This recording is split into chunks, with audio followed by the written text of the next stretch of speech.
you know. I'm in the laser pointer. Oh, the laser pointer, well, that would be helpful, but I didn't, that's new, I'm new to me, I didn't check. Oh, yeah, great. Good evening, everybody. I'm John Cordes. I'm the Guadalupe Regional Group Political Committee Chair. So just for those that came in late, we're part of the Loma Prieta chapter of the Sierra Club. So Sierra Club is the national organization. The Loma Prieta chapter is San Mateo, Santa Clara, and San Benito counties. And the Guadalupe Regional Group is just kind of like Sunnyvale South. So that's the part that we focus on as far as the local part of the Sierra Club. So I'm going to give you a political update on what we're kind of planning and what we're working toward in 2018. We kick off the season here. So we have a lot of committees and issues that deal with different topics. Dave was just giving us an update on what's going on with the political committees. I'm going to give you an update on what's happening, or sorry, Conservation Committee. I'll give you an update on the political committee. So we advocate for pro-environmental outcomes with local and state elected officials. We seek to reduce greenhouse gases generated by built environment and transportation. We work to protect open space, encourage infill development because it's less carbon intensive than sprawl, and clean air, clean water, et cetera, et cetera. We endorse candidates at all levels, from the national level, state level, local level, special districts, you name it. If it's somebody that we think has an impact on the environment, we tend to do endorsements. That sometimes even goes down to school districts. You normally don't do school districts, but we're getting more and more involved with that because more and more school districts are having serious discussions about environmental policy. So the political committee focuses on just working with elected officials. The Conservation Committee that Dave's in charge of, and we have the chapter level, they do ballot measures. So like this Evergreen Senior Housing Initiative, that recommendations about what to do with that will come out of the Conservation Committee and then we'll get approved by the chapter. And it's already happened that we're against that. We've taken an official position against that ballot measure. I think it's, what's it, Measure J or something? It doesn't have a number it yet. won't come out until March. Will it have a number or a letter for us to? And anytime you want to stop me and ask me questions, go ahead. My intent here is to cover what I need to in about 15 minutes. So why is the Sierra Club involved in politics? Why the Sierra Club does endorsements? A little bit of history on our 2016 results, what we're focused on in 2018, and a little bit of process overview. That's what I'm planning on covering. So, big picture, right? Sierra Club, what do we do, right? We have a mission statement that says, explore, enjoy, and protect the planet. So we've kind of divided that into different parts of the club. The explore and enjoy piece is what we promote by encouraging people to appreciate nature. So we lead a lot of activities outside, mostly hikes, to encourage people to go outdoors, explore nature, and have this appreciation.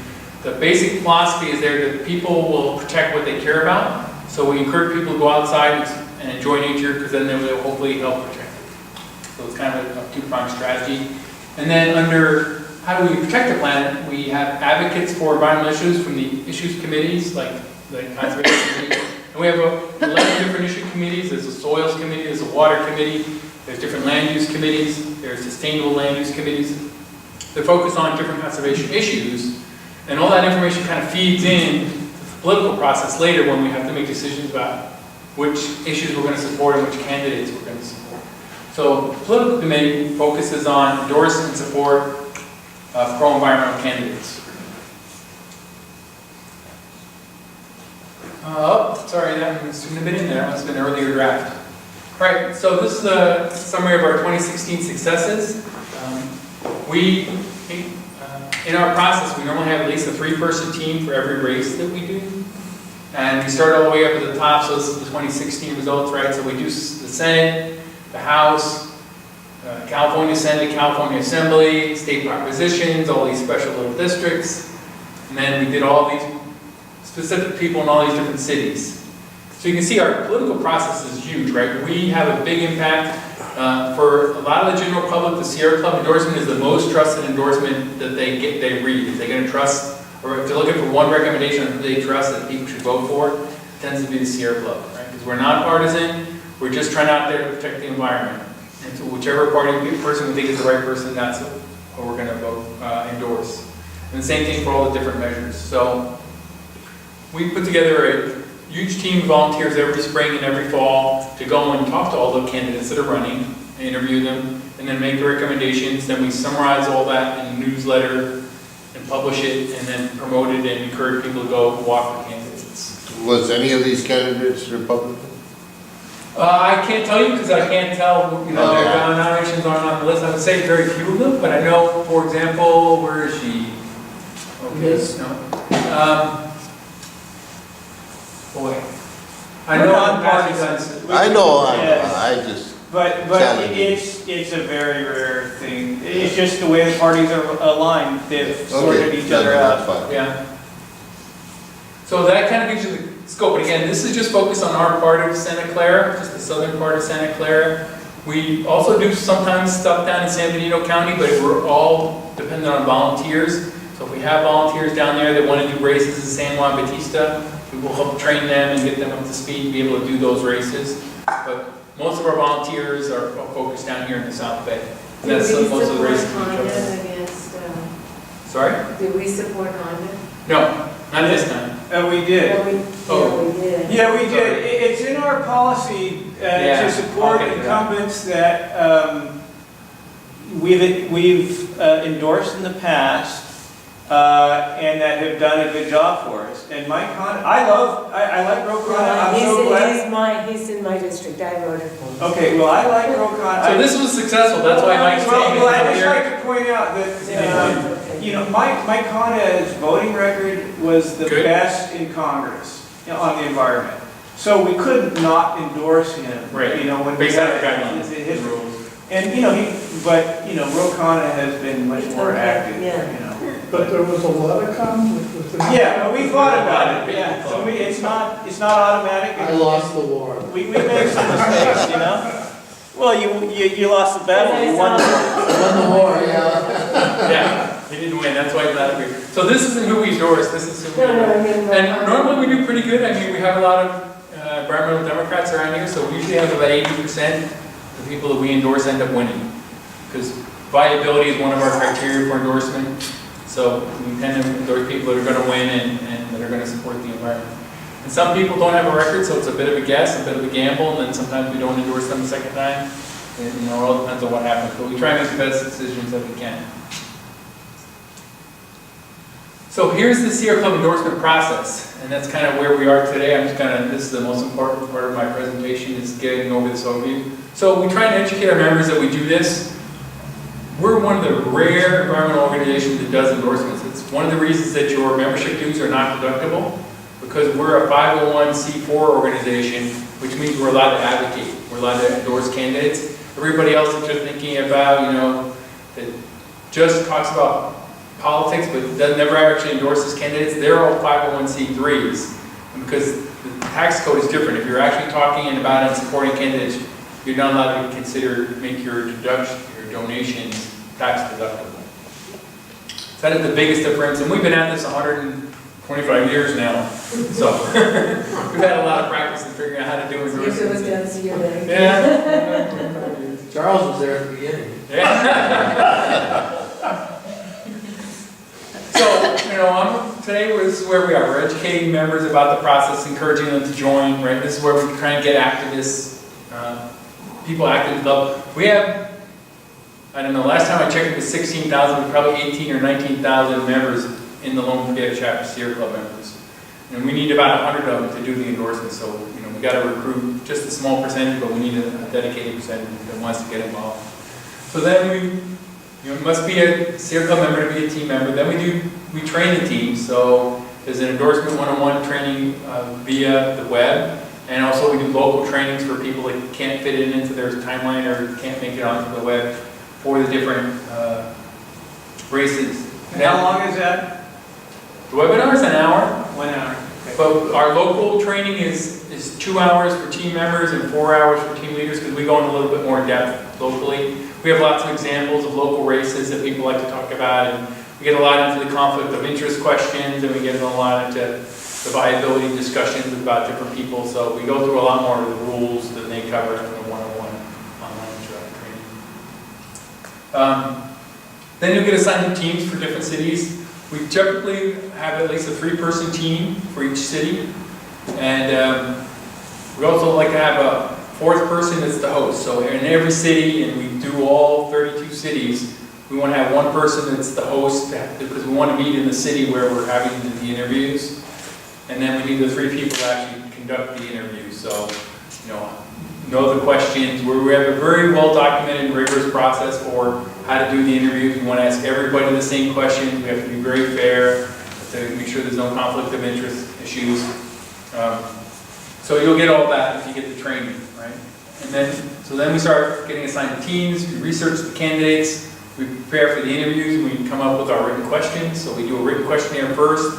Then if the written questionnaire is good enough, then we actually do the interview. Some people don't make the cut. We conduct the interviews. We make recommendations to the political committee. Then we have a second level approval by the chapter political committee or the executive committee. Then we have a third level review by the Northern California Review Board, just to make sure everybody agrees that this is, because when you get a Sierra Club endorsement, it's, even though it only you care about your local race, it's a national thing, right? We're one company. Sierra Club is one organization, so when you get a Sierra Club endorsement, it means it's good for every part of the Sierra Club that you could interact with. Then we inform the candidates of the results. We encourage everybody for their races, somebody on the endorsement team to write an endorsement newsletter, articles, why people should vote for this person, promote articles on our website, and then encourage our members to go participate in those people's campaigns, walk, phone bank, et cetera, So it's a lot, it's a 12-step process here. The minimum commitment is like 2 hours for the training and maybe 2 or 3 hours to be there on the interview night. Right, to be one of the 3 people that's going to be there to actually conduct the interviews. That's kind of the minimum requirement.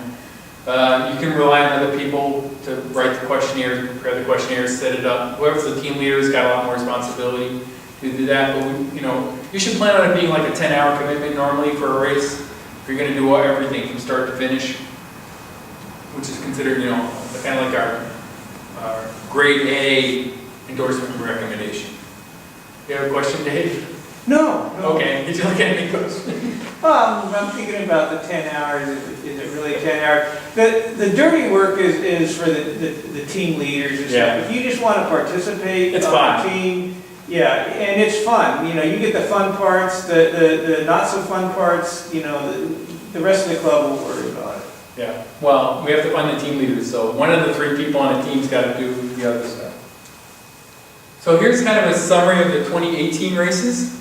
So June 5th of this year, Sierra Club's already done all of our endorsements for the U.S. House of Representatives. So for people who've been elected, like we were talking about a little bit earlier, we give them early endorsements. We don't go through the whole interview process. We have a whole other procedure for how to do endorsement for people that we've endorsed before and have elected. And we have a written record, public record of how they voted. And so we have a lot shorter process. So in those races, we've already made our endorsement decisions. There's no California Senate races this year, it's just Assembly, because they're shorter, right? They're not every 6 years. So these are the districts we're working on right now for the California Assembly. Okay? And this will probably get decided in the next month, so we'll decide or not whether to do an early endorsement or not for our incumbents. Usually they tend to earn an early endorsement, so that shouldn't be much work.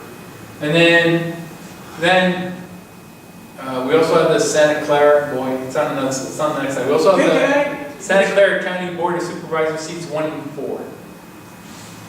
It's on the next slide. Go ahead. I was just going to point out, so, the state assembly is kind of easy, and the reason why we can kind of do it up front is because they have established voting records. When you get down to the city level, it depends upon local residents and our conservation work and stuff to know, how these people have voted, and it's more challenging than these higher offices. Yeah, and we have 5 people in Sacramento that watch everything the Assembly and the Senate does, so we have a real good, clear picture on whether they think they earn our endorsement or not.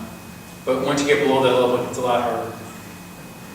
And then November 6th, in addition to redoing all these, because again, these are primaries, unless they get 51% in some of the races, we'll redo all of these.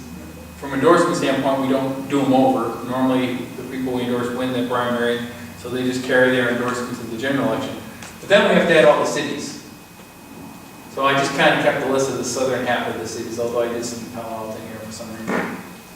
And then Our chapter includes San Mateo County and San Benito County, so again, if we have volunteers willing to work in those areas, we'll do those cities as well. San Mateo County is a little bit strange in that half their elections are odd-year elections versus everything in Santa Clara County is an even-year election. So they have half their cities this year and half next year. Yes, Charles? Weren't there primary races in San Jose? Yeah, I'm sorry, that word there, I don't know when, Oh, I think we had a little formatting problem from the way I did this on the Mac to what happened with when Gary brought it into his PC, because I lost a little bit of the bottom of this screen too. Oh, he's good, well, That's fine. Yeah, so yes, thank you for, yes, that's going to be on the next slide. So there we go. So these are the primary races we're most concerned about. Just going back to the previous one, I guess you don't, this chapter doesn't influence what's going on in the US Senate race, California governors. Oh yeah, we have a separate team at the state level that does that.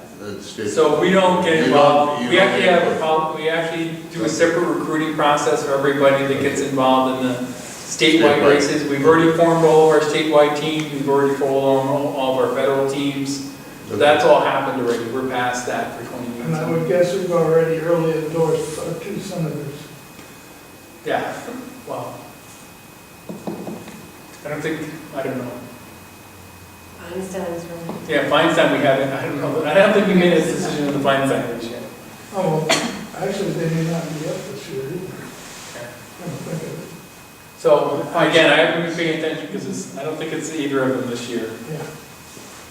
no, Feinstein is up. Fine. Yeah, Feinstein's 2018, she's chosen to run again, so, but I don't think we've made a decision, again, that's a state level team and national level team, so we won't get involved in that stuff.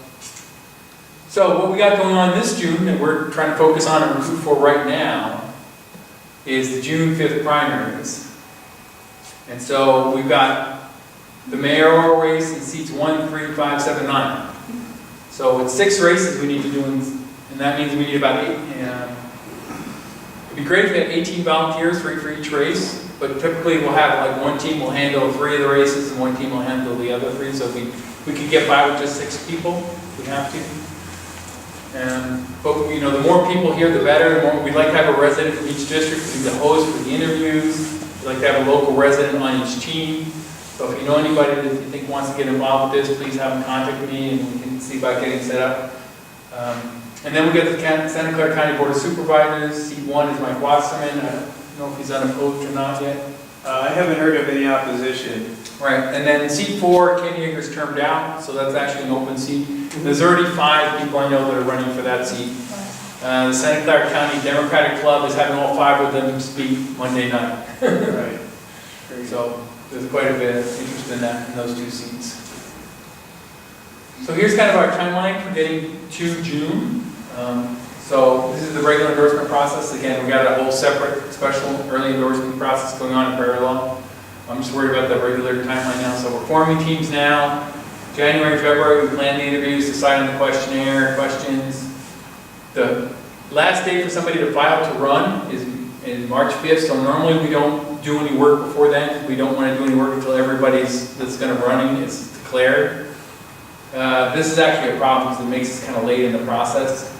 So I'm kind of, but we want to be fair to everybody. So it's a challenge. Sorry? You send out the questionnaires the day after? Yeah, because that's the last day to file. Most of them have filed already, right? If they're serious, they've already filed.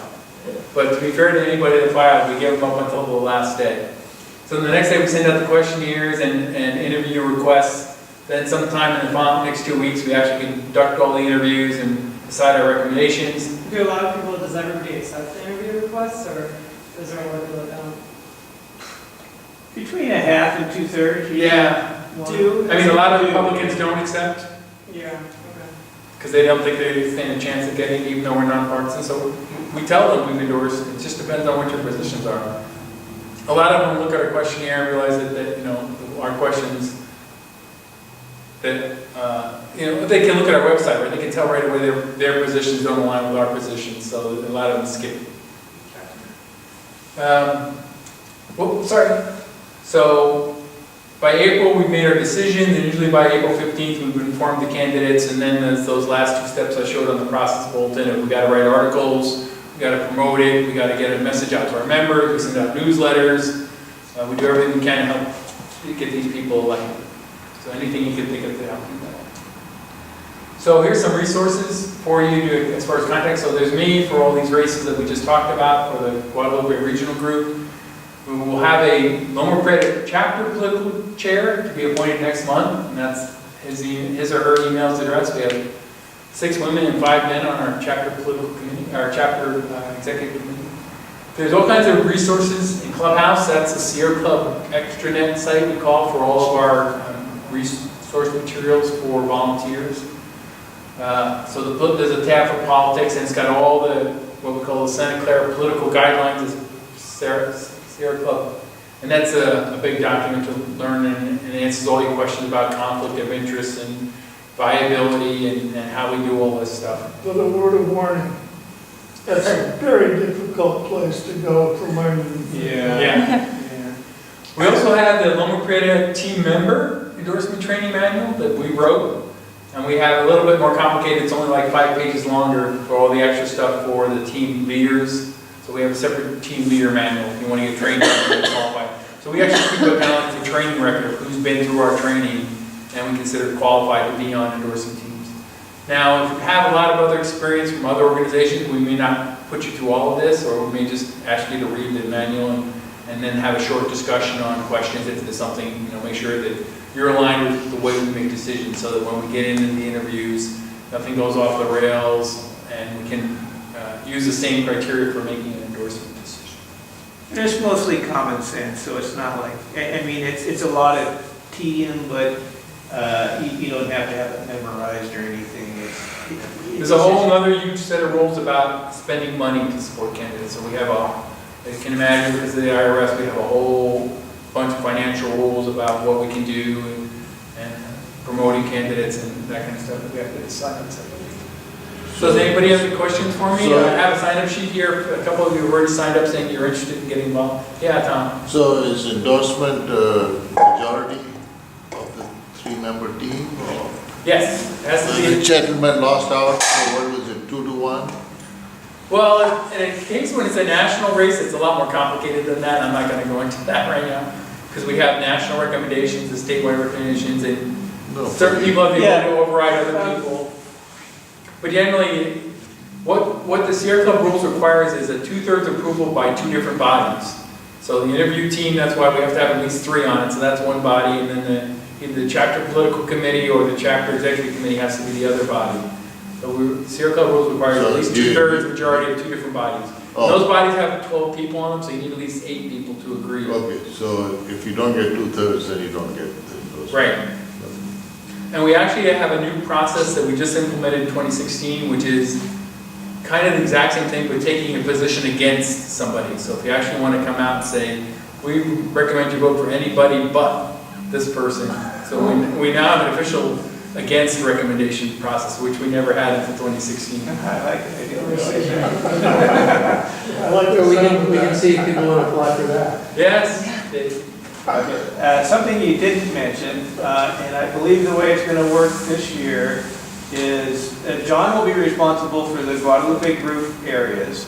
So most of us, it's pretty much most of Santa Clara County, south of Sunnyvale down.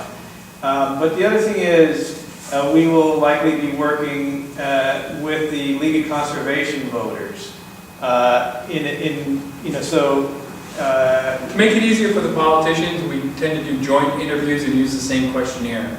We make decisions separately, but to make it easier for the candidates, we do the interview at the same time. And if necessary, a lot of, most of them are also members of Sierra Club. So if we want a bigger number to make a decision, there's the actual teams are a little bit bigger than just. Yeah, and 3 is the minimum. We do 5-member teams. We don't try and get above that, much bigger than that, because then it gets much more difficult to schedule an interview, right? You have to get that more people than that, but 5 is usually the biggest team. And we do that quite often in San Jose, because we have a lot of people who care about the San Jose races, and they're important. We sometimes get bigger teams there. And so if you want to sign up to be on the team or just to learn more, I have a separate sign-up sheet here, or come see me after we break.